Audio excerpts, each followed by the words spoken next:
Latest updates ఎప్పటికప్పుడు పొందడానికి Big TV WhatsApp channel follow అవ్వండి. లింక్ డిస్క్రిప్షన్లో ఉంది. Welcome to Big TV. Cinema industry కోసం మంచో చెడో చెప్పాలంటే ధైర్యం చేయాల్సిందే. అలాంటి ధైర్యం చేస్తున్న వారిలో దర్శక నిర్మాత తమ్మారెడ్డి భరద్వాజ్ ఉంటారు. మనతో భరద్వాజ్ గారు ఉన్నారు. సార్ నమస్తే. సరే, ఇంటి జరుగుతున్న పరిణామాలని చూస్తున్నారు. నేనంటుంది ఎందుకు సార్ అసలు సినిమా ఇండస్ట్రీలో ఏదైనా ఒక మంచి మాట చెప్పాలంటే, అంటే అది మీరు సీనియర్గా ఉన్నారు, దర్శకుడిగా చేశారు, నాన్నగారి దగ్గర నుంచి ఇండస్ట్రీలోన ఉన్న ఫ్యామిలీ మీది, ఏమి నిన్న కాక మొన్న వచ్చింది కాదు. ఒక మాట చెప్పాలంటే ఎందుకు మీతో వాళ్ళు అంత భయపడాల్సిన అవసరం ఏంటి, అంత ధైర్యం చేయాల్సిన అవసరం ఏంటి అసలు? భయమేం లేదు, ఎవరు భయపడతారు నేను అనుకోను, కానీ మనకెందుకు వచ్చిన గొడవ అనుకుంటారు అనుకోండి. నేను అనుకోవటం భయపడతారు నేను నమ్మను. మనకెందుకు వచ్చింది లేనిపోయింది. ఇప్పుడు ఏమవుతుందంటే ఇక్కడ బిజినెస్ మనకి. నాకు ఎవరు సినిమా చేస్తారు చేయరు అనేది నాకు తెలిసిపోయింది. ఇప్పుడు చిన్నప్పుడే తెలిసిపోయింది నాకు ఎవరు సినిమాలు చేయరు అంటే. చెయ్యలేను కదా, వాళ్ళ సినిమా కోసం నేను కాంప్రమైజ్ అవ్వాలనేది నేను అనుకోలేదు. సో నేను ఎప్పుడు కాంప్రమైజ్ అవ్వలేదు కాబట్టి వాళ్ళు ఎప్పుడు అందరూ చాలా ప్రేమగా ఉంటారు నాతో. కానీ మీరు చూడండి, నాతో ఎవరో సినిమా చేయలే. డైరెక్టర్లు కానీ హీరోలు కానీ ఎవరు నాతో సినిమాలు చేయరంటే వాళ్ళ వేరియస్ రీజన్స్ అయ్యి. నేను డబ్బులు ఇవ్వనా, ఇస్తాను అందరికీ మొత్తం ఫుల్ అమౌంట్ ఇస్తాను రోజులు కూడా ఉన్నాయి. వాళ్ళు చేయరు అంటే వాళ్ళకి ఎందుకు వచ్చిన తర్వాత ఏదన్నా వస్తే అనే ఫీలింగ్ ఏంటో తెలియదు వాళ్ళకి. ఏదో సార్ అసలు ఎందుకంటే ఏదో మంచి సినిమాలు చేశారు, చిరంజీవి లాంటి హీరోలతో సినిమా ఎందుకులే దాని మీద డిస్కషన్ ఎందుకు, కానీ దాని ఇప్పుడు కాదు పాయింట్. సో నేను లాగానే ఉంటాను, నేను మారను కాబట్టి. సో నేను లాగానే కంటిన్యూ అవుతున్నా. మిగిలిన వాళ్ళకి ఏంటంటే పలానా వాళ్ళతో పని ఉంటుంది మనకి, ఎందుకు ఏది మాట్లాడినా తప్పు అవుతుంది కదా అనేది పాయింట్. అందుకు నేను దానికి చెప్తానికి చెప్పారు తప్ప వాళ్ళు డేట్లు ఇవ్వలేదు అనేది బాధ లేదు, నాకు ఇబ్బంది ఏం లేదు. అంటే 50 ఏళ్ళు అయిపోయింది, ఆల్మోస్ట్ చూస్తే 40 దాటింది. 40 ఏళ్ళ నుంచి నడిపిస్తాను ఉన్నాం. సో వాళ్ళు సపోర్ట్ చేసినా చెప్పాను, సపోర్ట్ చేశారు. ఇండస్ట్రీ నన్ను సపోర్ట్ చేసింది ఇంతకాలం, లేకపోతే నేను ఉండేవాడిని కాదు. అంతే కదా. నాకు సినిమాలు చేశారా చేయలేదనేది పక్కన పెడితే, బట్ అదర్వైజ్ నాకు ఫుల్ సపోర్ట్గా ఉన్నారు అందరూ, మోరల్గాను ఫిజికల్గాను సపోర్ట్గా ఉన్నారు అందరూ. సార్ బెనిఫిషియల్ కావచ్చు, లేకపోతే ప్రీమిషియల్ కావచ్చు, కొత్త ఏమి కాదు, అసలు చాలా కాలం నుంచి నడుస్తుంది. ఇప్పుడు తమ్మారెడ్డి భరద్వాజ్ గారు ఎందుకు పాయింట్అవుట్ చేస్తున్నారు, ఎందుకు దాన్ని ఒక వే కరెక్ట్ కాదని ఎందుకు చెప్పగలుగుతున్నారు? అంటే నేను ఇప్పుడు చెప్పట్లేదు, మొదటి నుంచి చెప్తున్నా. నేను ఎప్పుడూ అసలు మామూలుగా అసలు ఈ లేకుండా బ్లాక్లో అమ్మే రోజుల నుంచి చెప్తున్నా. మిడ్ నైట్ షోలు వేసి బ్లాక్లో అమ్మేవారు టికెట్లు, అప్పుడు నేను చెప్తున్నా ఇది పద్ధతి కాదు, వేయకూడదు. ఎందుకు రేట్లు పెంచుతారు మీరు, ఎందుకు బర్డెన్ చేస్తున్నారు, ఫ్యాన్స్ కదా వచ్చేది, వాళ్ళ మీద బర్డెన్ చేయొచ్చు. నేను దగ్గర 20 సంవత్సరాల నుంచి చెప్తాను ఈ మాట, నేను కొత్తగా చెప్పింది ఏం కాదు. ఇప్పుడు వచ్చేటప్పటికి ఈ గొడవ అయినాక నేను మళ్ళీ చెప్పాను కాబట్టి మళ్ళీ ఇప్పుడు ఇష్యూ చేశారు. ఈ మధ్యకాలంలో మీరు మర్చిపోయి ఉంటారు, మళ్ళీ నేను కనపడేసరికి దానికి మీరు గుర్తు చేసుకుని ఉంటారు అంతే తప్ప నేను కొత్తగా చెప్పింది కాదు. అంటే ఆ బెనిఫిషియల్ వల్ల బెనిఫిట్ ఎవరికి జరుగుతుందని మీరు బెనిఫిట్ కోసం చేస్తాము జనరల్గా. ఇది ఎవరికి బెనిఫిట్ అనేది ఎవరికి తెలియదు. డైరెక్ట్గా ప్రొడ్యూసర్కి వస్తుంది, ప్రొడ్యూసర్ ఎవరికి వస్తుంది, ఇన్ టర్న్ ప్రొడ్యూసర్ దేని మీద ఖర్చు పెట్టింది. అది నా ఆర్గ్యుమెంట్ ఏంటంటే, ఇది తెలుగు రాష్ట్రాల్లో మాత్రమే ఎందుకు జరగాలి? ఓకే, తెలుగు సినిమా ఇది, తెలుగు రాష్ట్రాల్లో రేట్లు పెంచుతూ ఉంటున్నారు, మిగతా రాష్ట్రాల్లో పెంచరు కదా. మిగతా రాష్ట్రాల్లో పెంచినప్పుడు మిగతా మనకెందుకు పెట్టుకుని వీళ్ళకి ఎందుకు ట్యాక్స్ వేస్తున్నారు మీరు అనేది నా పాయింట్, నా ఆర్గ్యుమెంట్ అది. అది కాకుండా నెంబర్ ఆఫ్ థియేటర్స్ వేస్తారు కదా మీరు. ఇప్పుడు నేను సినిమా చేస్తే మీరు నా అన్ని థియేటర్లు లేరు, వాళ్ళు సినిమా తీస్తే అన్ని థియేటర్లు వేస్తున్నారు కదా, ఆటోమేటిక్గా మీకు డబ్బులు ఎక్కువ వస్తాయి, ఎక్కువ ఫుడ్ ఫాల్స్ ఉంటాయి సినిమాకి. ఈ పెద్ద సినిమాలకి, చిన్న సినిమాలకి ఫుడ్ ఫాల్స్ తక్కువ ఉంటాయి. ఫుడ్ ఫాల్స్ తక్కువ ఉంటే నీకు రూపాయి టికెట్ ఉందనుకోండి, నాకు 1 కోటి మంది చూసాను అనుకోండి, రూపాయి టికెట్ అంటే 1 కోటి రూపాయలే కదా నాకు వచ్చేది. ఇదే నాకు వాళ్ళకేంటి ఉంది, వాళ్ళకి 4 కోట్ల మంది చూస్తారు కరెక్టే. అదే టైంలో నాకు 1 కోటి మంది చూసిన టైంలో వాళ్ళకి 4 కోట్లు 5 కోట్లు 10 కోట్లు కూడా చూడవచ్చు. సో 4 కోట్లు 5 కోట్లు 10 కోట్లు వెళ్తుంది వాళ్ళకి రెవెన్యూ. సో ఇంకా నీకు తేడా ఏంటి, ఇంకెందుకు పెంచుకుని తెచ్చుకుందామని ఎందుకు అనుకుంటున్నావు నువ్వు అనేది నా ఆర్గ్యుమెంట్.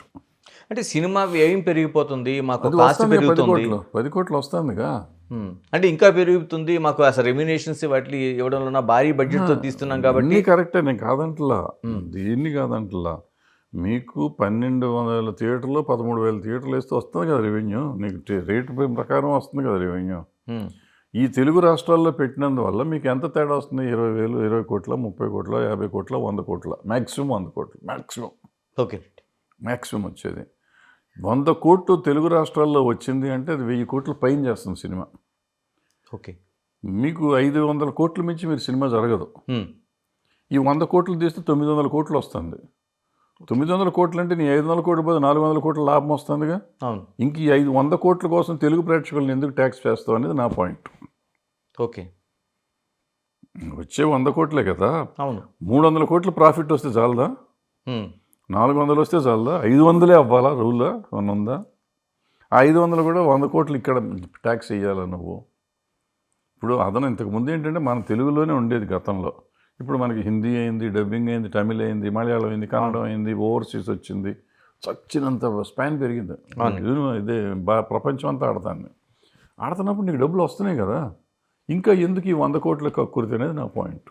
అది కూడా తెలుగు ప్రజల మీద ఎందుకు వేయాల్సిన అవసరం? అది ఇక్కడే మనం ప్రేక్షకుల్ని ఆదరించే ప్రేక్షకులు, నీ ఫ్యాన్స్ వీళ్ళ మీద పడతాను.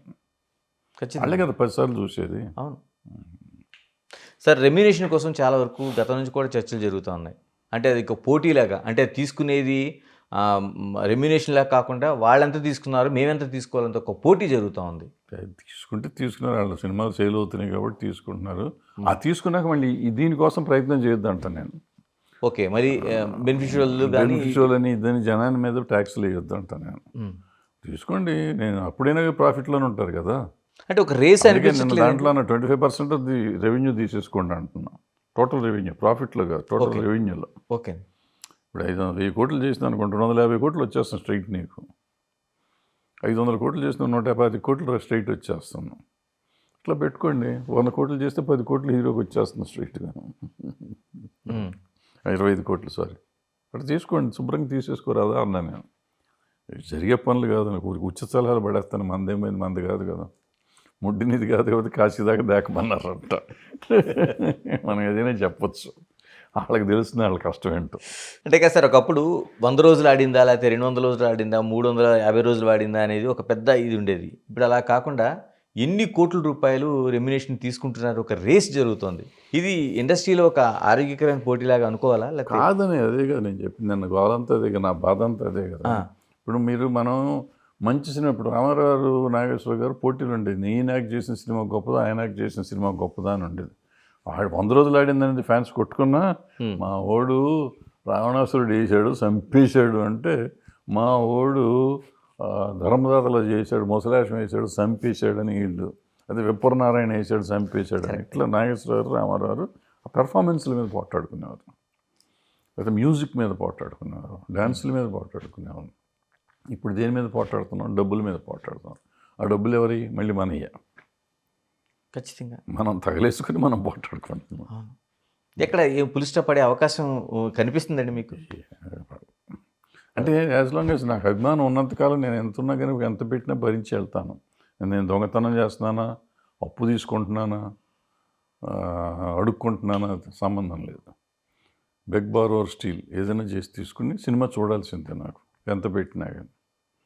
ఆ తర్వాత నాకు ఎంత బర్డెన్ అవుతుంది అనేది నేను అనేది అంతే. మనం ఆలోచిద్దాం. లాభం మనకు వస్తుంది కదా, మనం ఆలోచిద్దాం. వాడి మీద బర్డెన్ చేయొద్దు. మన అభిమానించే వాళ్ళని మనకు హింస పెట్టొద్దు అనేది నా పాయింట్. అంటే మీరు అన్నట్టు ఎవరిదో మేము తీసుకుంటున్నాం వాళ్ళు ఇస్తున్నారు అనేది కాకుండా ఎక్కడో చోట ఒక బ్రేక్ పాయింట్ ఉండాలి కదా సార్. ఎందుకంటే మనకి ఒక వస్తువుని ఇంత అమ్మాలి అనేది అనుకునేటప్పుడు ఎక్కడో చోట ఒక బ్రేక్ పెట్టారు కదా, ఎంఆర్పీ కావచ్చు. రామారావు నాగేశ్వర అంటే ఇండస్ట్రీని గురించి ఆలోచించి మాకు ఇంత వస్తే మనకు వర్కౌట్ అవ్వదు, వద్దు అనుకుని వాళ్ళు రేట్ ఫిక్స్ చేసుకున్నారు. ఇప్పుడంటే ఎలా వేరే అయిపోయింది, పెరిగిపోయింది. 4-5 ప్రొడక్షన్ హౌస్ మీదే సినిమాలు ఇండస్ట్రీ నడుస్తుంది. అవును. సో వాళ్ళకి పోటీలు ఉన్నప్పుడు ఆటోమేటిక్గా ఆల్మోస్ట్ హీరోలు అందరూ పార్ట్నర్స్ లాగా ఉంటున్నారు సినిమాల్లో. సో సరిపోతుంది, మనం ఏం చేయలేము దాన్ని. ఇలాంటి పుష్ప 2 ఘటన అంతా చూస్తున్నారు మీరు, సంజయ్ థియేటర్ దగ్గర నుంచి ఇదంతా జరుగుతున్నది. ఎలా చూడాల్సిన అవసరం ఉందండి ఇలాంటి ఇష్యూస్ని? ఏం చూడాల్సిన అవసరం లేదు, మనం కొద్దిగా జాగ్రత్తగా ఉంటే సరిపోతుంది. చాలా సీరియస్ ఇష్యూ ఏం కాదు అది. చచ్చిపోయింది కాబట్టి చాలా సీరియస్ ఇష్యూ, అది వేరే సంగతి. బట్ ఇలాంటి కెలామిటీ జరగడం అనేది ఇంతకుముందు చాలాసార్లు థియేటర్లో చచ్చిపోయారు. ఆర్టిస్టులు వెళ్లకుండా కూడా చచ్చిపోయాను థియేటర్లో. ఆర్టిస్టులు వెళ్లకుండానే టికెట్ల కోసం చచ్చిపోయిన రోజులు ఉన్నాయి. మనం జాగ్రత్తగా ఉండాలి. అప్పటికి ఇప్పటికీ కూడా మనం జాగ్రత్తగా ఉండటం అనేది అవసరం. చాలామంది ఫ్యాన్స్ సినిమాకి వెళ్ళి ఆ కటౌట్ల మీద నుంచి పడిపోయి చచ్చిపోయిన వాళ్ళు ఉన్నారు. వెళ్తా వస్తాను, సినిమాకి వెళ్తాను వస్తాను, లేకపోతే ఫంక్షన్కి వెళ్తా వస్తాను, మోటార్ సైకిల్ మీద పడిపోయి చచ్చిపోయిన వాళ్ళు ఉన్నారు. సో ఎప్పటికప్పుడు ఇట్లా చచ్చిపోయిన వాళ్ళు చాలామంది ఉంటున్నారు. Hmm. లేదా ఫ్యాన్స్ కొట్టుకొని చచ్చిపోయిన వాళ్ళు ఉన్నారు. రకరకాలుగా చావులు ఉంటున్నాయి ఫ్యాన్స్వి. సో ఇవన్నీ తగ్గాలి. ఎందుకు ఫ్యాన్స్ అభిమానం ఉండొచ్చు కానీ ఇట్లా ప్రాణాల మీద తెచ్చుకుని ఎందుకు పేరెంట్స్ని ఇబ్బంది పెడతారు అనేది నా పాయింట్. పోనీ అటువైపు నుంచి చూడొచ్చండి. ఇటువైపు నుంచి అంటే ఫ్యాన్స్ అంటేనే వాడు ఒక మేనియాలో ఉంటాడు. నిజంగానే ఒక దేవుడు. ఆ దేవుడు వచ్చే టైంకి వాడు ఏమైనా చేస్తాడు. మనకు ఆ సంజయ్ థియేటర్లో కనిపించింది అది. ఇటువైపు నుంచి తీసుకోవాల్సిన జాగ్రత్తలు ఏమోనండి. ఎందుకంటే ఇటువంటి షోలు చేయడం దానిపైన ఇప్పటికే పెద్ద ఎత్తున సోషల్ మీడియా కావచ్చు, మిగతా ప్లాట్ఫామ్స్లో ఒక వ్యతిరేకత వ్యక్తం అవుతుంది. అని మనం తీసుకునేది ఏముంది సార్, ఇప్పుడు షో చేయకూడదు. ఫస్ట్ పాయింట్ థియేటర్లో షో చేయకూడదు. మనం ఇప్పుడు వేరే ఎక్కడ జేఆర్సీ ఫంక్షన్ హాల్లో లేకపోతే ఓపెన్ హాల్లోనో చేస్తే అది కూడా కంట్రోల్ చేసుకుని జనాన్ని పోలీసుల్ని పెట్టుకుని భద్రత పెట్టుకొని చేసుకోవాలి తప్ప మామూలుగా వదిలేసి చేయకూడదు. ఎందుకంటే వీళ్ళు అభిమానుల మీద పడిపోయి చాలా గొడవ అవుతా ఉంటున్నాం. సో ఇటువంటి థియేటర్లకు అనేది వెళ్ళటం అవాయిడ్ చేయాలి. సాధ్యమైనంత వరకు మానేస్తే బెటర్. ఒకవేళ వెళ్ళినా కానీ ఎవరికి చెప్పకుండా అనౌన్స్మెంట్ లేకుండా సడన్గా వెళ్ళి సినిమా చూసి తిరగడానికి పారిపోయి రావాలి. ఇంతకుముందు చేసేవాళ్ళు అట్లాగే చేసేవారు హీరోలు అంతా. ఓకే, అలా చేస్తే చేసుకోవచ్చు. సార్ పుష్ప తర్వాత అటు పొలిటికల్ స్టేట్మెంట్స్ కావచ్చు, ముఖ్యమంత్రి కావచ్చు, లేకపోతే అసెంబ్లీ కావచ్చు, బెనిఫిట్ షోలు అనేవి వేయడానికి లేదు, రేట్లు పెంచడానికి లేదు. ఈ సినిమా షోలు ఏదైతే మీరు చెప్తున్నారో హీరోలు అనేవాళ్ళు వితౌట్ పర్మిషన్ వెళ్ళడానికి లేదని చెప్తున్నారు. మీరేం చెప్తారు ఓడిటి పైన? కరెక్టే, చేస్తే మంచిదే. అంటే ఆర్టిస్టులు పర్మిషన్ తీసుకోవాలంటే ప్రదర్శన చేసి వెళ్ళాలంటే పర్మిషన్ తీసుకోవాలి. రహస్యంగా వెళ్ళాలంటే ఏముంది, అంతకుముందు వెళ్ళేవారు కదండి. అంతకుముందు 4 పోలీసులు ఉంటే సరిపోతుంది. ఇప్పుడు మనం చెప్పకుండా వెళ్ళామనుకోండి, ఇప్పుడు ఎక్కడ చెప్పకుండా వెళ్తే థియేటర్ క్లోజ్ చేసేస్తారు. టికెట్లు షో స్టార్ట్ అవ్వగానే క్లోజ్ అయిపోతాయి టికెట్లు, రోడ్డు ఖాళీ అయిపోతుంది. ఆ టైంలో గబుక్కుని లోపలికి వెళ్ళేసి కూర్చుని ఇంటర్వెల్ అయిపోయే టైం కొంచెంసేపు ఉండి సినిమా కంప్లీట్ అయ్యే లోపల బయటకు వచ్చాం అనుకోండి, క్లైమాక్స్ ముందు బయటకు వచ్చాం అనుకోండి, క్లైమాక్స్ అయ్యి జనం బయటకు వచ్చేసరికి ఎవరు వచ్చారంది వెళ్ళింది కూడా తెలియదు. ఆ ఇంటర్వెల్ టైంలో కొంచెం హడావిడి ఉంటుంది. అది కూడా సీట్లోంచి కదలకపోతే ఏ గొడవ ఉండదు. అలా ఉండరు కదండి, అభిమానులు అనేవాడు ఉండడు కదా అసలు. ఉంటుంది, కొంచెం ఉంటుంది, ఉండకుండా ఎట్లుంటుంది. బట్ వెళ్ళిపోవాలి. మనం సినిమా అయ్యేదాకా ఉండి మళ్ళీ చేతులు ఊపుదాం అనుకుంటే కష్టం. సరే, ఎలాగా ఈ 3 పాయింట్సే దీన్ని సినిమా ఇండస్ట్రీని గవర్నమెంట్ టార్గెట్ చేసిందని ఒక చర్చ ఒకటి లేవదీస్తున్నారు. గవర్నమెంట్కి ఏం పని అబ్బా, గవర్నమెంట్కి అసలు ఏముందని చెప్పి దీని మీద టార్గెట్ చేస్తారు. మనం ఎంత ఇస్తాం ట్యాక్స్? ఒక్కో రాష్ట్రానికి 500 కోట్లు కడతాం మహా కడితే. ఓకే, బాగా ఎక్కువ వస్తే 500 కోట్లు కడతాం. 1000 కోట్ల కంటే ట్యాక్స్ రాదు. ఇప్పుడు మామూలుగా అయితే ఇంతకుముందు ఇంత వచ్చేది. టోటల్ ఇండస్ట్రీ ఎంత కలుపుతాయండి? అంతేగా. ఓకే, అంతే, ఏమొస్తుంది?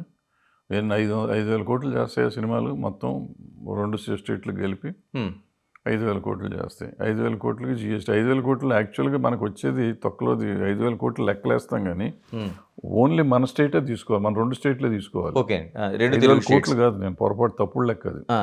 మన 2 స్టేట్లే. 2 స్టేట్లు ఇప్పుడు ఏ సినిమా అయినా కానీ ఇప్పటికి 300 కోట్లు దాటలా 2 స్టేట్లు కలిపి. సో 300 కోట్ల సినిమాలు 3 వచ్చితే 1000 కోట్లు అవ్వవు. మిగిలిన సినిమాలు అన్నీ కలిపితే 100 కోట్లు 200 కోట్లు దాటి అవ్వవు. అంటే 1000, 1,200 కోట్లు, 1,500 కోట్లు దాటి సినిమాలు చేయవు తెలుగు సినిమాలు. ఓకే, మన స్టేట్లో మనకు వచ్చే ట్యాక్స్లో. తెలుగు స్టేట్స్ దీంట్లో 20% మనకు వచ్చేది, అంటే 200 కోట్లు. ఇంతే. 200 కోట్లు చెరొక స్టేట్కి చెరొక 100 కోట్లు వస్తుంది. ఈ 100 కోట్లకి మీరు మా మీద ఏం కాన్సన్ట్రేట్ చేస్తారు మీ గవర్నమెంట్? వాళ్ళకి ఎందుకు ఈ 100 కోట్లు? ఎంత లక్షల కోట్లు వాళ్ళు చేసేది. 1,00,000 కోట్లు, 2,00,000 కోట్ల బడ్జెట్ ఒక్కొక్క స్టేట్కి. 2,00,000 కోట్లు, ఈ 100 కోట్ల గురించి కాన్సన్ట్రేట్ చేసి టైం వేస్ట్ చేస్తారు ఎవరన్నా? ఎవరు చేయరు. అంటే ఇప్పుడు పెట్టిన కేసులు కూడా అలాగే చూస్తున్నారు కదా. అంటే మన దృష్టి అట్లా ఉంటుంది. మనకి వాళ్ళకేముంటుంది? ఇప్పుడు నేనున్నానండి, నేను చాలా గొప్పవాడిని నేను అనుకుంటున్నాను, నా మీద మీరు పగబట్టారని నేను అనుకుంటున్నాను. నేను అనుకుంటే దానికి నేను బడ్జెట్ కానీ మీరు కాదుగా. మీకేముంది? చట్టం తన పని తను చేసుకుపోతుంది, ఏం జరగాలో జరుగుతుంది అంటున్నారు మీరు. దాన్ని మీరు తప్పు అంటే నేను ఎట్లా అంటాను? పగబట్టారంటే నేను ఎట్లా కుదురుతుంది? కుదరదు. తమ్మారెడ్డి భరద్వాజ్ గారు లాంటి ఆలోచన మిగతా వాళ్ళు ఎందుకు చేయటం లేదు? ఇండస్ట్రీలో పెద్దలు అనుకుంటారు చాలామంది కూడా, చట్టం తన పని తాను చేసుకుపోతుంది అనేది ఎందుకు చెప్పలేకపోతున్నారు సార్? ఎందుకు చెప్పలేకపోతున్నారు? నిన్న ఇప్పుడు పొద్దున చూశాను నేను ఆ లిస్టులో. నేను ఎవరో అడిగారు 11వ నెంబర్ కదా ఎందుకు వస్తుందని. 10 మంది థియేటర్ ఓనర్స్, ఫస్ట్ 10 మెంబర్స్. అవును, అంటే ఒకటే పార్ట్. అంటే అక్యూజ్ నెంబర్ 1 అవుతారు, వీళ్ళు అక్యూజ్ నెంబర్ 2 అవుతాడు ఈయన. లెక్క ప్రకారం. ఎందుకంటే వాళ్ళంతా కలిపి ఒక పార్టీ, అవును, థియేటర్ ఒక అంతా పార్టీ, కలిపి అవును. ఒక పార్టీ అందరూ కదా. ఆ పార్ట్నర్సే అందరూ. 10 మంది పార్ట్నర్సే కాబట్టి ఒక పార్టీ అది. అవును. నెంబర్ 2 ఈయన అవుతాడు. సో నెంబర్ 2 కింద వచ్చినట్టు లెక్కేసుకోవాలి అది. ఓకే, A2 కింద వచ్చినట్టే. అంతే, నెంబర్ 2 ఏ 11 కింద నెంబర్గా వస్తే 11 అయ్యారు వాళ్ళు 10 మంది పార్ట్నర్లు కాబట్టి.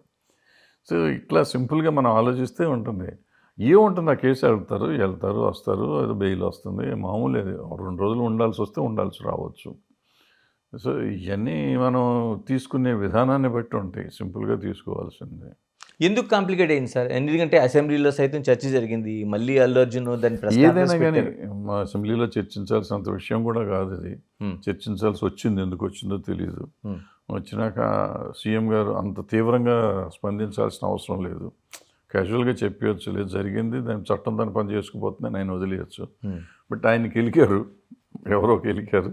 సో ఆయన కొంచెం సీరియస్గా చెప్పాల్సిన పరిస్థితి వచ్చింది. ఆ చెప్పినాక మళ్ళీ దాని మీద రిపర్కేషన్స్ ఇవన్నీ వచ్చినాయి.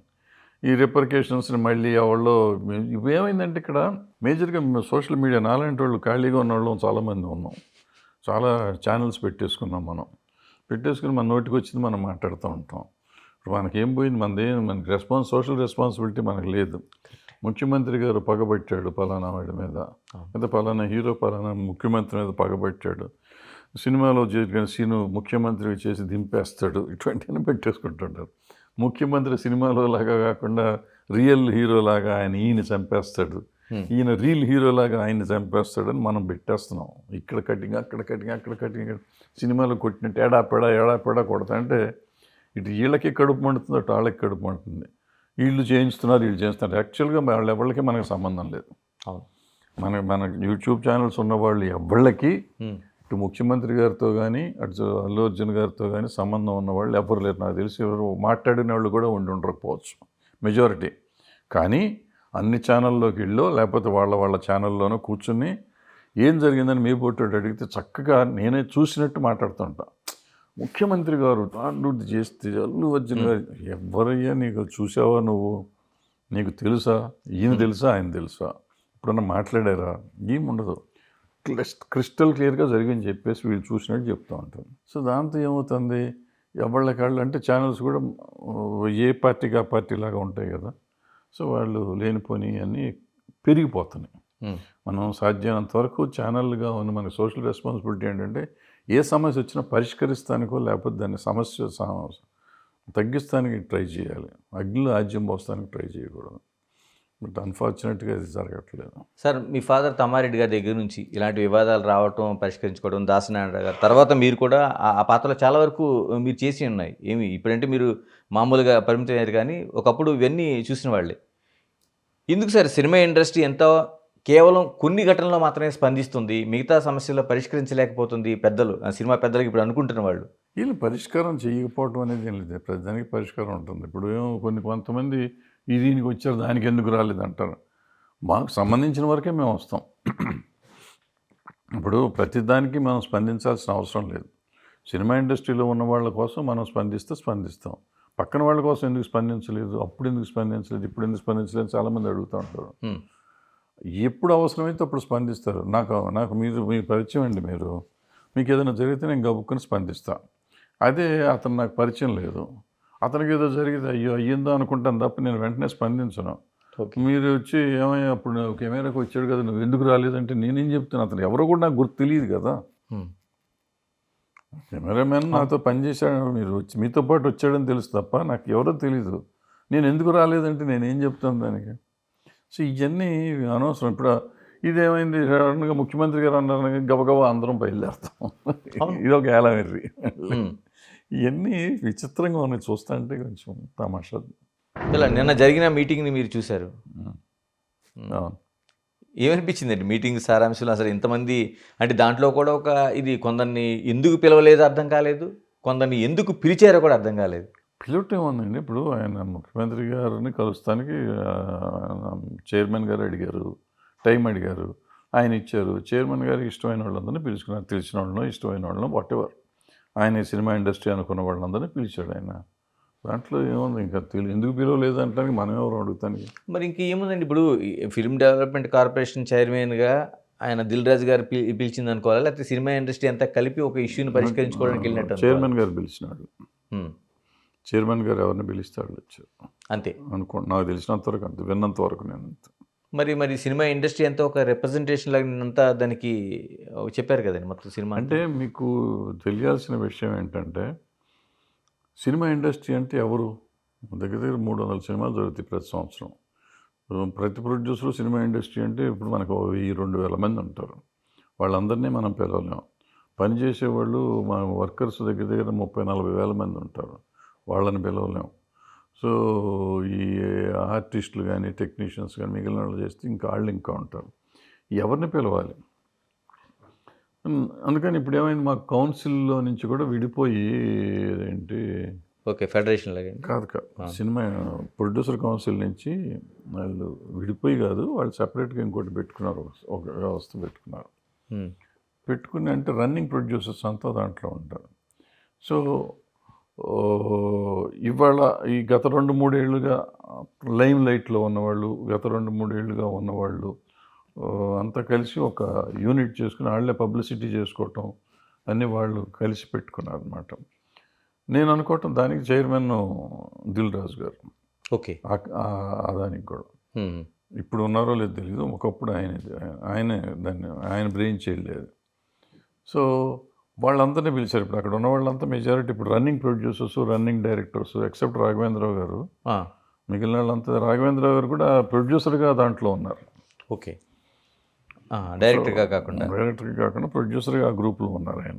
సో ఆ గ్రూప్ నుంచి అందరినీ పిలిచారు. సో వాళ్ళే రన్నింగ్ ప్రొడ్యూసర్లే, వాళ్ళ లీడర్స్ ఆఫ్ ది ఇండస్ట్రీ వాళ్ళే ఒక రకంగా చెప్పాలంటే.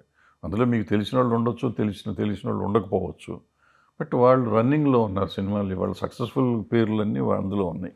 ఇంకా సార్ సినిమా సక్సెస్కి తర్వాత ఇండస్ట్రీలో వచ్చిన సమస్యల పరిష్కారం సక్సెస్కి మధ్య ఏమి అది రెండు ఒకటే అంటారు? అంటే ఒకటి కాదు. అంటే యాక్చువల్ నిజం చెప్పాలంటే అందులో సగం మందికి సమస్యలు ఏంటో కూడా తెలియదు.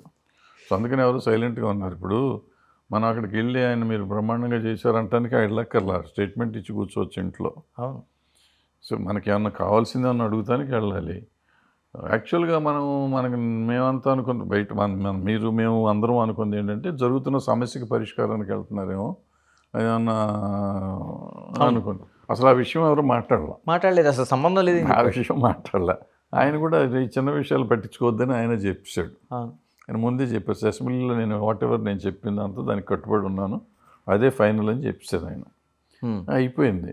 అది ఫైనల్ అయినప్పుడు ఇక మీటింగ్ అనవసరం కదా. బట్ ఇక్కడ మీటింగ్ ఏంటంటే ఇప్పుడు ఇంటర్నేషనల్ స్టాండర్డ్ చేయడానికి నిన్న కట్టుకుని ఎందుకు వెళ్ళాల్సిన అవసరం వచ్చింది? అది లేదు, మరి మనకు తెలీదు. సరే ఏదో ఒకటి పాపం వెళ్ళారు, కలిశారు, వచ్చారు, ముఖ్యమంత్రి గారిని కలిశారు, ఆయన ఏదో చెప్పారు. అండ్ చాలామంది చాలా బ్రహ్మాండంగా జరిగిందన్నారు meeting. They are happy with that.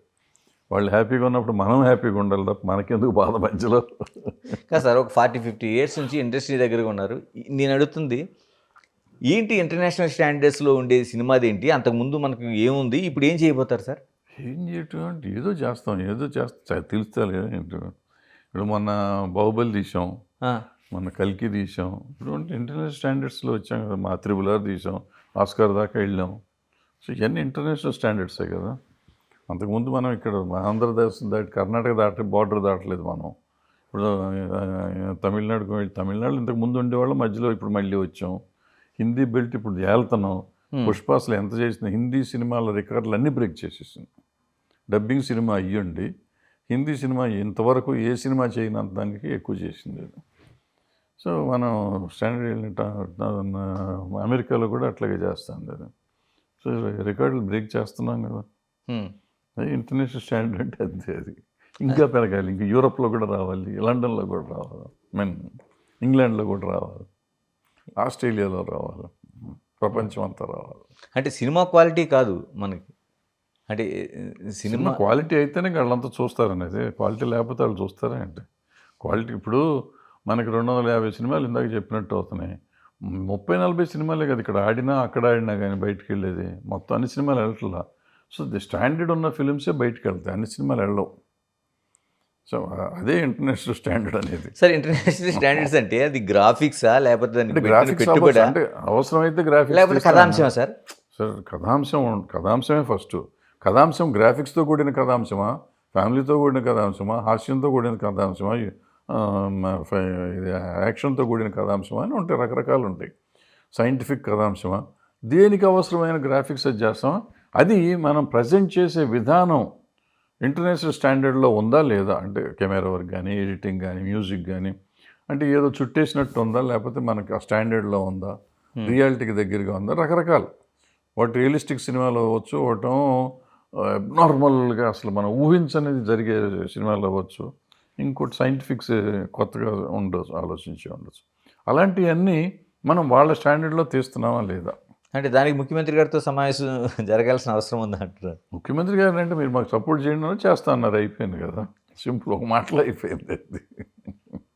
Sir ఇక్కడ సినిమాకి సంబంధించింది మన పాన్ ఇండియా సినిమాలు తీస్తున్నాం, ఎందుకు సార్ హిందీలో కలెక్షన్స్ ఆ విధంగా పెరుగుతున్నాయి? అంటే ఇక్కడ నార్మల్గా వస్తున్న సినిమాలకు కూడా హిందీలోన, అంటే అంతకుముందు మీరు ఎప్పుడైనా చూసారు సార్ ఈ హిందీలోన ఈ విధంగా కలెక్షన్స్ మనకు పెరగడం అనేది?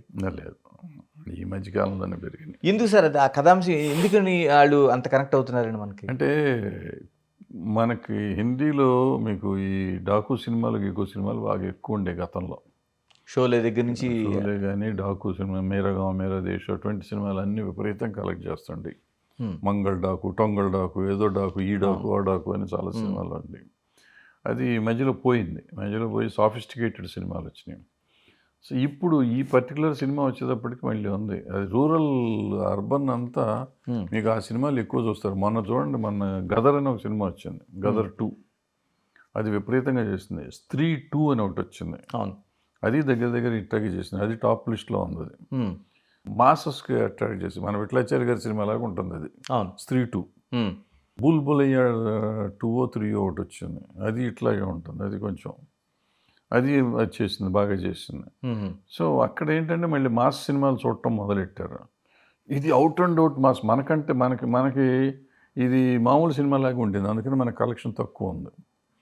వాళ్ళకి ఇది అసలు విపరీతంగా ఎక్కేసింది, ఆ డబ్బింగ్ గిబ్బింగ్ చూసేసరికి ఎక్స్ట్రాడినరీగా ఉంది అది.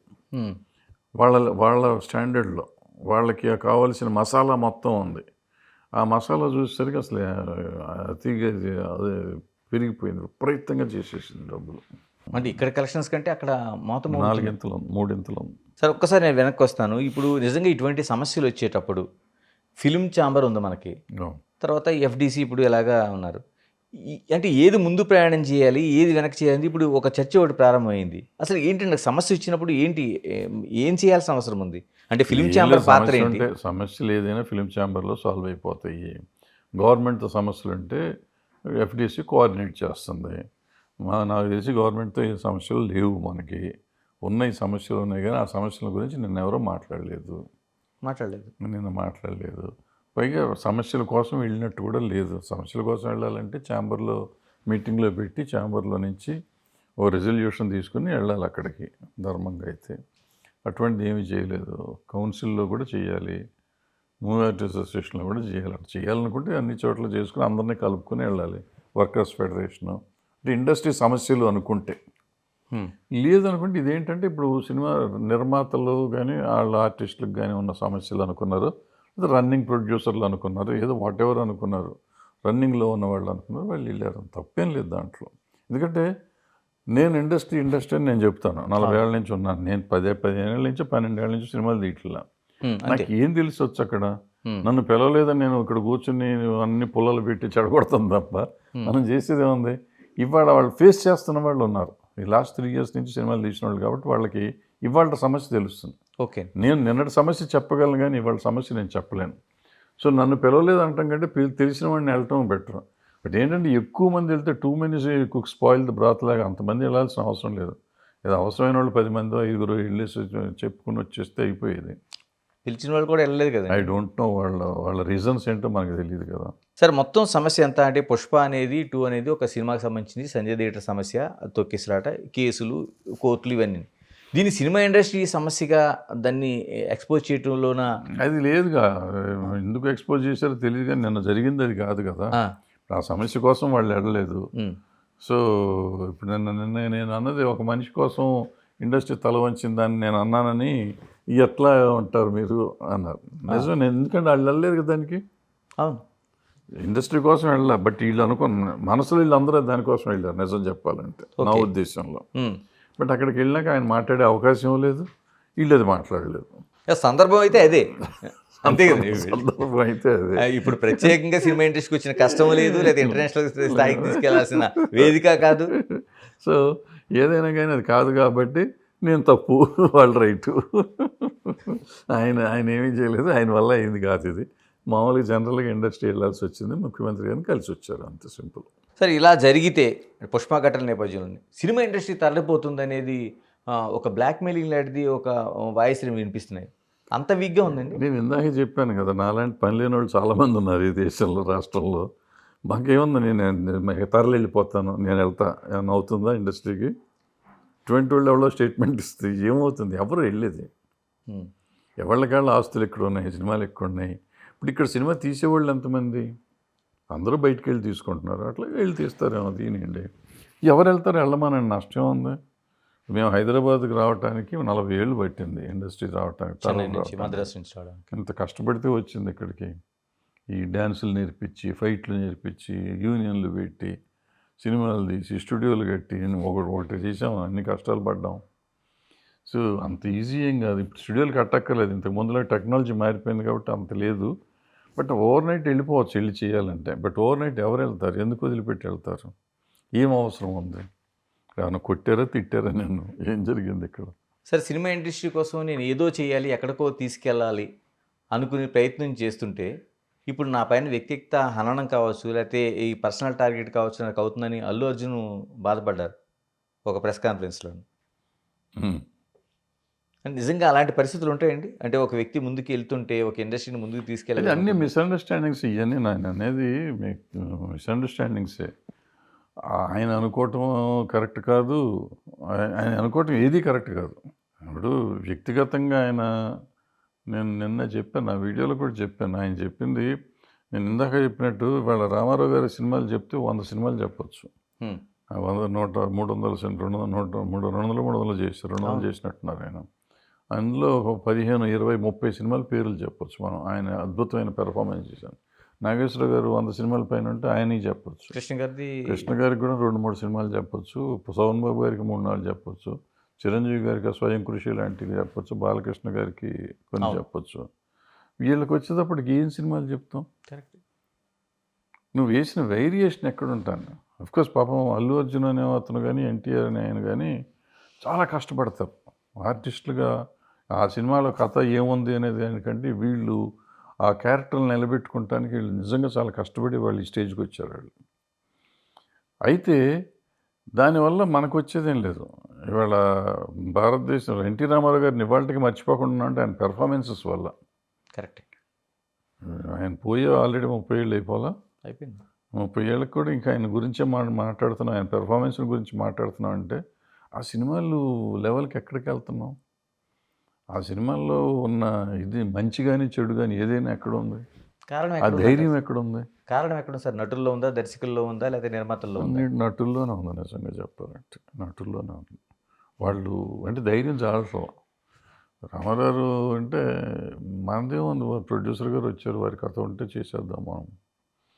నేను కథ వినేసి ఓకే చేసుకోండి అనేవారు. మీకు నమ్మకుంటే చేయండి అనేవాడు ఆయన. వింటాం వినేవారు కానీ మీకు నమ్మకుంటే చేయండి అనేవారు. ఓకే, అంత ఓపెన్గా అట్లా చేశారు సినిమాలు. సో వీళ్ళకి అట్ట కాదు, వీళ్ళు నమ్మాలి, వీళ్ళకి ఒప్పుకోవాలి, వీళ్ళ సెక్రటరీలు ఒప్పుకోవాలి, వీళ్ళ పక్కన వాళ్ళు ఒప్పుకోవాలి, ఇంట్లో వాళ్ళు ఒప్పుకోవాలి, ఇంకెవాళ్ళు ఒప్పుకోవాలి. ఇట్లా రకరకాలుగా ఉంటాయి దానికి. ప్లస్ పక్కన టెక్నీషియన్లు అందరూ ఉండాలి, ఊరంతా ఉండాలి, ప్రపంచం అంతా ఉండాలి, ఉంటే వీళ్ళు చేయొచ్చు. దాంతో ఏమవుతుందిగా రొటీన్ సినిమాలు వస్తూ ఉంటాయి. ఆ వేరియేషన్ కోసం వీళ్ళు ట్రై చేయరు, ఉన్న దాంట్లో చేద్దామని ట్రై చేస్తూ ఉంటారు. ఏముంటుంది, ఈ జుట్టు తీసి ఇట్టేస్తారు, లేకపోతే ఇటు పక్కేస్తారు. మారిపోయింది, అంతా మార్చేసాం. లేదా గెడ్డం వేస్తారు, గెడ్డం వేసి గెడ్డంలో పెట్టి గెటప్ వచ్చి కొత్త గెటప్. దీనికోసం ఉన్న ఫారినర్ని తెస్తారు, వాడు $1,00,000 తీసుకుని పోతాడు. వాడు ఏమంటే కిట్ కటింగ్ చేశాడు తాడు జుట్టు. అవును సార్. చివరిగా చెప్పండి, పుష్ప ఈ ఇష్యూకి సంబంధించి తిరుగుతుంది కాబట్టి దీన్ని ఫుల్ స్టాప్ పడాలంటే భవిష్యత్తులో జరగకుండా ఇటువంటి ఘటనలు ఫుల్ స్టాప్ పడిపోయిందండి. పుష్ప సమస్య లేదు. ఫస్ట్ మీరు మర్చిపోండి దాని గురించి. పుష్ప సమస్య లేదు. ఆ కోర్టు గొడవలు ఏముంటాయి నడుస్తాయి, నడుస్తుంది. అది నడుస్తుంది. దాన్ని అది ఆ చట్టం దాని పని చేసుకుపోతుంది. అది ఏం జరగాలంటే జరుగుతుంది. దాని గురించి ఇష్యూ లేదు, ఇక ఓకే. అయిపోయింది. నేను నెక్స్ట్ ఏం చెప్పాలి? భవిష్యత్తులో ఇది జరగకుండా ఉండాలంటే భవిష్యత్తులో జరగకుండా ఉండాలంటే అందరు హీరోలు, అందరు థియేటర్లు, అందరూ అభిమానులు, ఈవెన్ తల్లిదండ్రులు అందరూ జాగ్రత్తగా ఉండాలి. ఇది ప్రతి వాళ్ళకి. ఇప్పుడు మనం అనవసరంగా అల్లు అర్జున్ ఒక్కడే బాధ్యుడు అని అంటున్నాం. నేను కూడా అనలా ఆ మాట. అందరూ హీరోలు ఉండరు. నేను అంతకుముందు వీడియో పెట్టాను, నిన్న వీడియో పెట్టాను. అంతకుముందు వీడియోలో చెప్పాను నేను. చెప్పిందే చెప్తే పాసిపళ్ళ దాసరి అవుతుందని చెప్పి నిన్న మళ్ళీ చెప్పలా. సో చెప్పేటప్పుడు అల్లు అర్జున్ బాధ్యుడు అవుతాడు కదా అనేది మొన్న అన్నదే మళ్ళీ నిన్న కూడా అన్నాం. ఇది ఇప్పుడు ఏమో చాలామంది అనుకుంటున్నారు అల్లు అర్జున్ ఒక్కడనే బాధ్యుని చేశాను. అల్లు అర్జున్ ఒక్కడు థియేటర్ వాళ్ళు బాధ్యులు, ఫ్యాన్స్ బాధ్యులు, తల్లిదండ్రుల బాధ్యులు. పర్టికులర్ చిన్న పిల్లల్ని తీసుకుని తల్లిదండ్రులు రావటం వాళ్ళు కూడా బాధ్యులే. వచ్చిన అల్లు అర్జున్ బాధ్యుడే. అల్లు అర్జున్ని ప్రేరేపించిన వాళ్ళు, ఇలా పిచ్చి పనులు చేయమని ప్రేరేపించిన వాళ్ళు బాధ్యులే. పిఆర్ పబ్లిసిటీ చేసిన వాళ్ళు బాధ్యులే. మరి రండి అల్లు అర్జున్ గారు వస్తున్నారని చెప్పి వాట్సాప్ మెసేజ్లు పెట్టిన వాళ్ళు ఉన్నారు కదా, వాళ్ళు బాధ్యులే. ఈ రోడ్ షో చేయమని చెప్పిన వాళ్ళు బాధ్యులే. ఇవన్నీ అందరూ బాధ్యులే. ఇది జరుగుతుందని తెలుసు కదా, ఇటువంటివి జరుగుతాయని తెలుసు కదా. అది అందుకని ఇవన్నీ జరగకుండా ఆపాలి. 100% ఆపాలి. ఆపాలంటే డెఫినెట్గా ప్రొడక్షన్ హౌస్లు, హీరోలు కోఆపరేట్ చేయాలి. ప్లస్ గవర్నమెంట్ ఒకవేళ పొరపాటు నీళ్ళు వస్తే సరైన అరేంజ్మెంట్ చేయగలగాలి. పోలీస్ అరేంజ్మెంట్, సెక్యూరిటీ ఇవ్వగలగాలి. పోలీస్, గవర్నమెంట్ కాదు, పోలీస్ ఇస్తే చాలా వరకు సాల్వ్ అయిపోయింది. ఈ బాడీగార్డ్లు, బౌన్సర్ల వ్యవస్థను ఆపేయాలి. నిజమే. ఇది మీరు ఎప్పుడైనా అంతకుముందు మీ కాలంలో చూసారండి? ఎక్కడ లేదనుకుంటా, ఈ మధ్య కాలంలో తయారైంది ఇదంతా. అంతకుముందు అభిమానులే చుట్టూ ఉండి చూసుకునేవారు. వాళ్ళు చూసేవారు, ప్రొడ్యూసర్లు, డైరెక్టర్లు. మేము ఆపేవాళ్ళం. మేము పెద్ద హీరో రామారావు నాగేశ్వర రోజుల్లో నేను మా చిట్టబ్బాయి గారు వాళ్ళు వీళ్ళు ఉండేవారు. మేము ఉండేవాళ్ళం, ఆపేసేవాళ్ళం, జనాన్ని తోసేవాళ్ళం. సరే, సినిమాలో ఇన్ని వేల కోట్ల రూపాయలకి వెళ్ళిపోయిన తర్వాత అంటే ఇప్పుడు దాదాపు ఒక 1000 కోట్ల మార్క్ అనేది ఒక బెంచ్ మార్క్ అయిపోయింది. మీరేం చూడాలనుకుంటున్నారు భవిష్యత్తులో? ఇక్కడతో అవుతుందా లేకపోతే ఇంకేమైనా? 5,000 కోట్లు 10,000 కోట్లు. నేను ఆ టాప్ 100 ఆఫ్ వరల్డ్ సినిమా ఉంటుంది కదా, ఆ రేంజ్లోకి వెళ్ళాను. ఇప్పటికీ మనం వచ్చాం 1000 కోట్లు అంటే దగ్గర 100 సినిమాల్లో ఉంటున్నాం మనం. అవును, 100లో కాదు, 10లోకి రావాలని నా కోరిక. 10లో రావాలంటే 5,000 కోట్లు దాటాలి. 5,000 కోట్లు. సో దాటాలని నేను అనుకున్నాను. 4,000 కోట్లు 5,000 కోట్లు వస్తే టాప్ 10లోకి వెళ్ళిపోతాం. అప్పుడు ఏం చేయాలి సార్? టికెట్ రేట్లు ఇప్పటికే మళ్ళీ టికెట్ రేట్లు లేదు కాబట్టి మళ్ళీ ఇందాక చెప్పిందంత అంటే మళ్ళీ థియేటర్ల సంఖ్య ఎంత ఉంది కాబట్టి సంఖ్య ఉంది కదా, డబ్బులు వస్తాయి నీకు. ఫారిన్ అక్కడ డాలర్లో వస్తాయి, అక్కడ డబ్బులు ఎన్ని ఫారిన్ ఎక్స్చేంజ్లో వస్తుంది. నార్త్ ఇండియాలో వచ్చి నార్త్ ఇండియాలో రేట్లు పెంచి అమ్ముతారు వాళ్ళకి వేరియబుల్ రేట్స్ అని. మనకు కూడా వేరియబుల్ రేట్స్ పెట్టుకోవచ్చు. ఓకే, వేరియబుల్ రేట్స్ అంటే ఏ షోకి, మార్నింగ్ షోకి తక్కువ ఉంటుంది అక్కడ బాంబేలో. మేము పుష్ప 1 చూసాం సినిమా. పుష్ప 1 జైలర్ అది వచ్చింది, రజనీకాంత్ 2 సినిమాలు నేను బాంబేలో చూసాను. మార్నింగ్ షోకి వెళ్తే 300 రూపాయలు అంత టికెట్, ఎర్లీ మార్నింగ్ షో 7:30కి. అదే 9:30 షో నైట్ అయితే 2,600 రూపాయల టికెట్. ఈ జైలర్కి పుష్పకి రెండింటికి అదే రేటు. అందుకని మేము పొద్దున్న 4ంటికి 300కో 400కో చూసాం. అది వేరియబుల్ అనమాట. సో అట్లా వేరియబుల్ పెట్టుకున్నాను అనుకోండి, ట్యాక్స్ వచ్చేది వస్తుందంటే పొద్దున్నే జనం రారు కాబట్టి అటు తక్కువగా పెట్టుకున్నారు. తక్కువ కొంటే మళ్ళీ డబ్బులు లేని వాళ్ళు ముందు వెళ్తారు, డబ్బులు ఉన్న వాళ్ళు సాయంత్రమే వెళ్తారు. ఏమన్నా సుఖంగా ఉంటుంది కదా. ఆ రకంగా చేసుకుంటే ఉంటుంది. అది థియేటర్ వాడికి ఛాయిస్ ఇస్తే. ఇక్కడ ఏంటంటే సినిమా అనేది, టికెట్ అనేది నా ఇష్టం, నేను సినిమా తీస్తున్నా.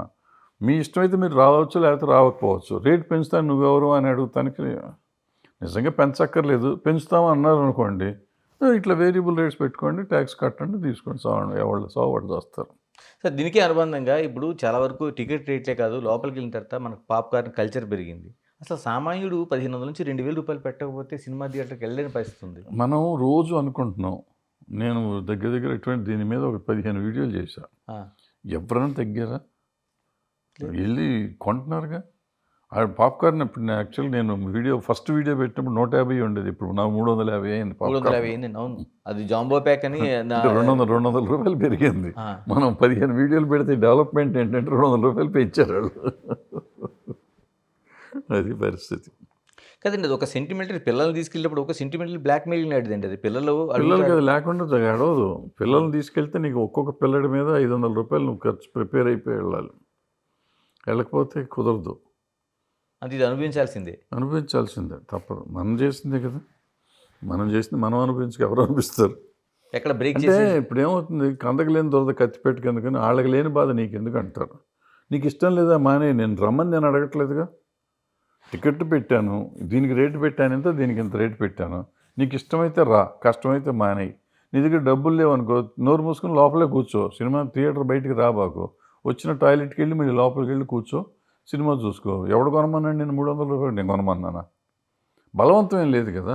నా రేట్ ఇది, నీకు ఇష్టమైతే రా, కష్టమైతే పో అన్నారు. తీసుకుంటే తీసుకో, లేకపోతే మానే.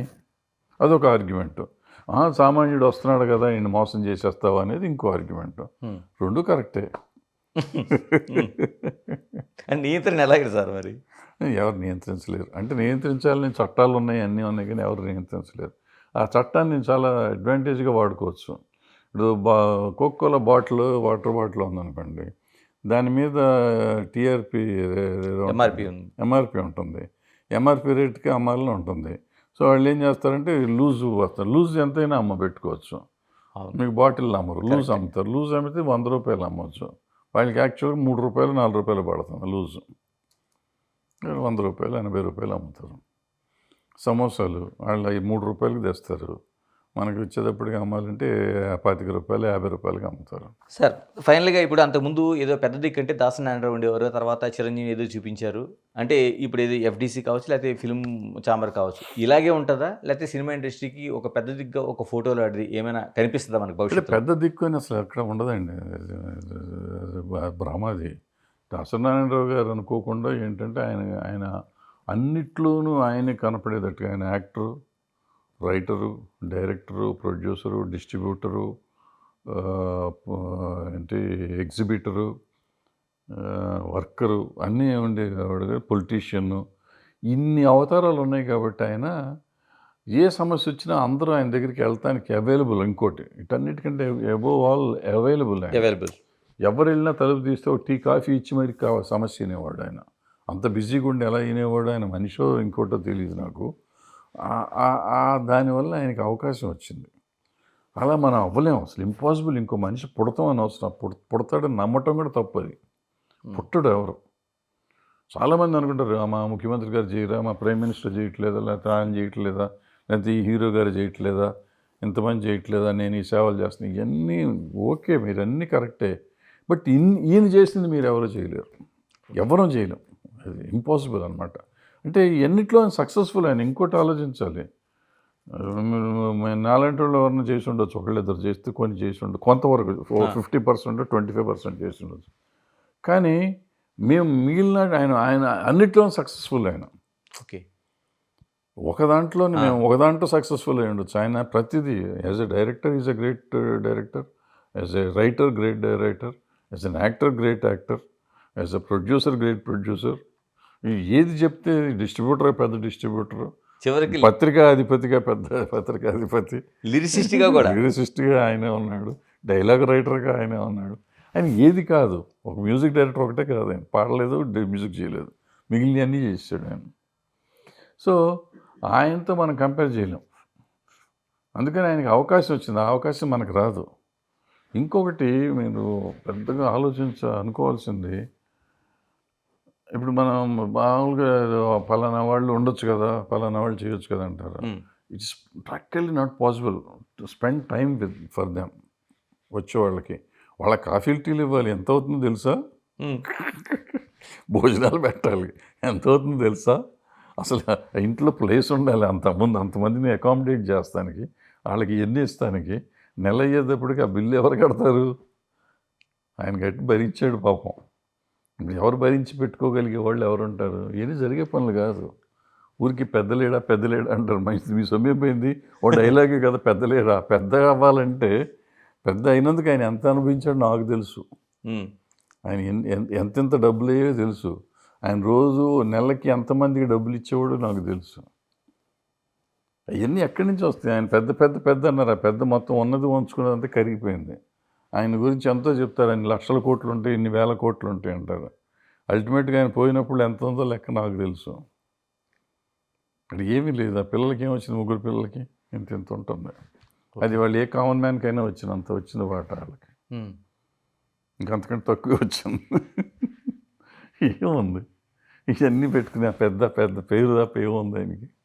అంటే ఫినాన్షియల్గా డిఫరెంట్గా ఈ రోజుగా ఆయన గురించి మనం మాట్లాడుతున్నామంటే ఆయన సాధించనిది లేదు, సాధించింది ఎంతో ఉంది.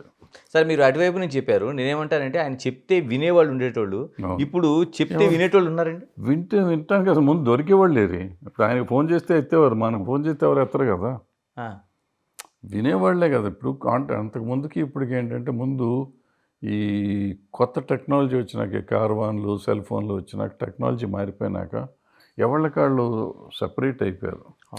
ఒకళ్ళకి మానవ సంబంధాలు లేవు, మానవ సంబంధాలు మొత్తం తెగిపోయినాయి. సో మీకు ఆ కాంటాక్ట్స్ లేవు. పలానా హీరోని కలవాలంటే పలానా హీరోకి ఎవరు సెక్రటరీ ఉన్నారండి, ఆయనకి ఫోన్ చేయండి అంటారు. ఇప్పుడు దాసనారాయణరావు గారి స్టాండర్డ్కి ఆయన సెక్రటరీకి ఫోన్ చేసి మాట్లాడలేడుగా. సో ఆయన డైరెక్ట్గా హీరోకే మాట్లాడాలి. సో హీరోకి నెంబర్ మాట్లాడరండి ఆయన అంటారు. అది దాసనారాయణరావు గారు కాబట్టి ఎవడ చెప్పేది, ఫోన్ నెంబర్ అని చెప్పి ఆయన కొట్టేవాడు. మనం చేస్తే ఎత్తరుగా, దాసనారాయణరావు నెంబర్ కాబట్టి అక్కడ ఫీడ్ అయ్యి ఉంటుంది కాబట్టి ఎత్తారు. మన నెంబర్ ఫీడ్ అయ్యి ఉన్నా కానీ ఎత్తరాళ్ళు. థ్యాంక్ యూ వరదాస్ గారు, థ్యాంక్ యూ వెరీ మచ్. ఇది టోటల్గా సినిమా ఇండస్ట్రీకి సంబంధించిన అనేక సమస్యలు పరిష్కారం అనేది అదొక నడుస్తూ ఉండే చరిత్ర. రెండోది పుష్పక్ సినిమా సంబంధించి అది అయిపోయింది, ఆ సమస్యకు సంబంధించింది.